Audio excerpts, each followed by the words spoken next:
Your severe weather outlook for your day today. We've got a level 2 risk for areas along the I-64 corridor through eastern Kentucky from Louisville eastward and as far south as northern Rockcastle County included within this threat. It has shifted a little bit further southward from earlier this morning. Damaging wind gusts, isolated hail, large hail, the two primary threats. We'll get some torrential downpours, and there's a low end risk that we could get some brief rotation within these storms as well. So make sure you're staying with the ABC 36 Storm Team all day long for more updates. Max HG radar right now, we've had a cluster of showers and storms developing into West Virginia. That's going to move eastward, and then really the unstable air is really developing here for us, basically right over central and eastern Kentucky. Take a look at these dew points. Again, mid-70s, upper 70s. That's some very muggy and humid air, and we're dealing with that. Somerset, 77-degree dew point. Louisville, 73. Same with Lexington as well. But you can really see those darker shades of green. That's that moisture streaming out ahead of that cold front. Look what it's doing to our temperature. So we're into the upper 70s,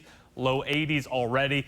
But once you factor in that humidity, it feels like the mid-80s. How about feels like temperature 87 in Somerset, 86 here in Lexington, 82 Richmond and Danville. Max HG radar locally quiet again. Those storms are off to our north and our east.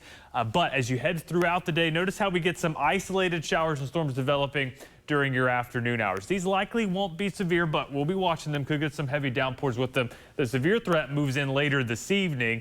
Late in the afternoon, in the evening hours. That's where we can see that damaging wind gust threat. Could see some larger hail within those earlier storms, but then especially as you head towards the main round that will be moving in later on in the day. As that moves southward, the threat of severe weather moves southward as well. We're kind of left with some isolated activity by the time your Friday morning rolls around. Some isolated showers and storms mainly off to the south and the east for your Friday, but it's going to be warm and muggy. If you're not dealing with rain, it's definitely going to be muggy out there. So here's a look at the feels like temperatures today. Before those storms move in, if we get a break through around 3, 4 o'clock in the afternoon, it is going to be almost uncomfortable out there in terms of that feels like temperature. Low 100s. Real possibility today. But as the storms move in, some more comfortable air returns. But we're back to some muggy air once again on Friday afternoon as well.